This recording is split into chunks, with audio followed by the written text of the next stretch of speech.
Assalamu alaikum and hello everyone. I'm delighted to welcome you to today's session as part of our course in educational psychology. In our last lesson, we built a strong foundation together. We explored what educational psychology actually means, why it matters in everyday classrooms, and how core learning theories shape the way students absorb information. We also talked about the importance of research and the role of reflection, not just for students but for teachers too. All of that brings us to today's topic, something just as practical and just as personal. Today, we are going to understand what reflective teaching really is, not just in theory but through examples. What it looks like when a teacher actively reflects on their own classroom methods, how it helps them grow, and why it can completely change the way students learn. We will walk through real life teaching scenarios, talk about how reflection improves decision making and how it supports students' emotional and academic growth. So, let's begin by understanding what is reflective teaching and how can it make us better educators, one small change at a time. Let me share a real simple example of reflective teaching, something every educator should practice, especially when working with psychology students. Mr. Steve is a lecturer teaching educational psychology to a group of second-year university students. One week, his topic was Piaget's stages of cognitive development. He walked into class with a well-prepared PowerPoint. He covered each stage in detail: sensory motor, pre-operational, concrete operational, and formal operation. He included all the textbook examples and definitions. He spoke clearly, followed the content, and wrapped up on time. But when he asked the students to explain each stage in their own words, most of them went quiet. After few tried to answer but struggled. Some looked confused and some just stared at the floor. Now, here is where reflection begins. That evening, Mr. Steve sat down and thought about what had happened. He asked himself, did I really help them understand, or did I just explain the theory? Did I involve them in the process? Were my examples too abstract? He realized he had focused too much on the content delivery and not enough on connection or engagement. So, instead of blaming the students or moving on, he decided to adjust. In the next class, he brought in short video clips of children doing everyday tasks like solving puzzles, role playing with toys, or discussing game rules. Then he asked the students in small groups to match the behaviors to Piaget's stages and explain why. That one change transformed the classroom. Students were more engaged. They talked, questioned, and debated. They were using theory in action. Even the shy ones joined the discussion. At the end of class, Mr. Steve asked the same question again, and this time the answers were clear, confident, and full of insight. That's reflective teaching. It's about being honest with yourself as a teacher, noticing when things don't land and making thoughtful changes to help students learn better. It does not require big tools, just small intentional shifts based on observation and care. And that habit over time makes a good teacher even better.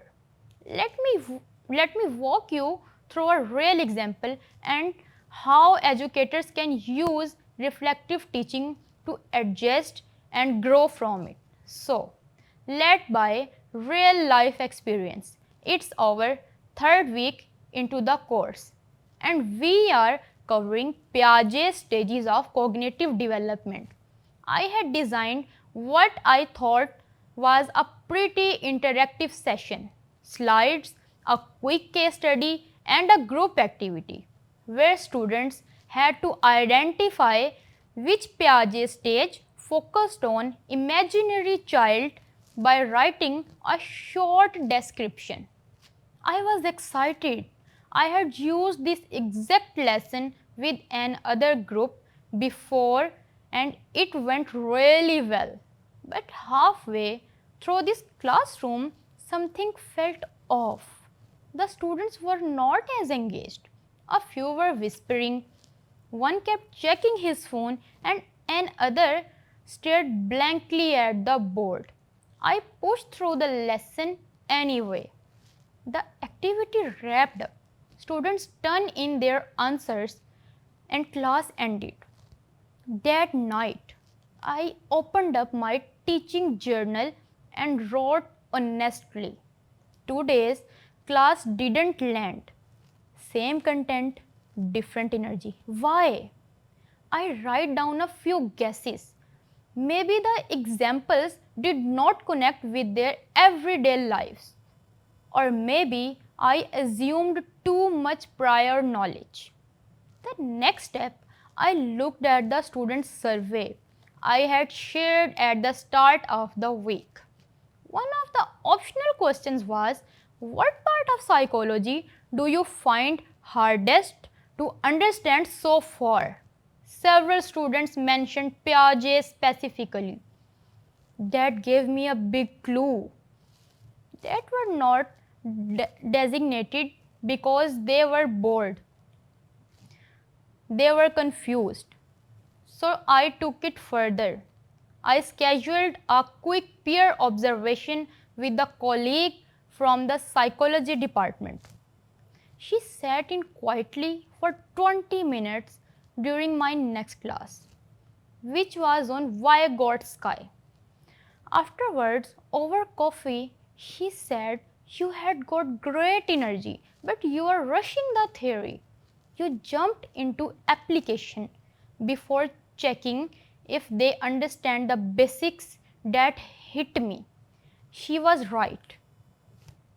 I decided to review the video recording of that Piaget class. Watching it back was uncomfortable. I could see myself skimming over key concepts, asking questions that only one or two students answer, and moving too quickly between tasks. At one point, I said, you all get this right, and kept going without waiting for a response. That was a hard pill to swallow, but incredibly necessary. With all that feedback from my journal, my students, my peer, and the recording, I redesigned the Piaget lesson. This time, I broke it into two parts. In the first class, we only focused on understanding the four stages clearly, using examples from local schools and cartoons they grew up watching. I even asked them to bring pictures of themselves as toddlers and explain how their behavior at that age related to Piaget stages. Then in the second class, we applied the theory through more structured group tasks, but with checkpoints for understanding built in. The change in the room was immediate. Students were laughing, comparing stories, asking questions. One of them came up after class and said, I finally get it now. I used to think this theory was just abstract, but I can actually see it in real life. That moment, that's what reflective teaching does. It turns a moment of failure into friction, into growth.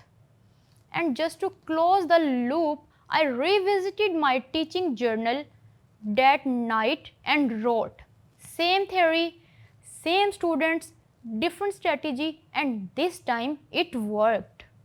I also brought it up in my next mentorship meeting with my senior faculty advisor. He suggested I write a short reflection report and present it in our monthly faculty development session so others could learn from it. That was another level of reflection, sharing it with others. So, that one difficult class, it became a turning point in my teaching. Not because it went wrong, but because it took the time to step back, reflect, gather feedback, and try again. That's reflective teaching in action, messy, honest, and real. And I had say it's one of the most powerful tools we have as educators. Thank you for joining me in today's introduction to educational psychology. We have just taken our first step into a field that quietly shapes everything from how we teach to how students grow. We looked at what educational psychology is, why it truly matters beyond textbook, and how key learning theories connect to what actually happens in classrooms.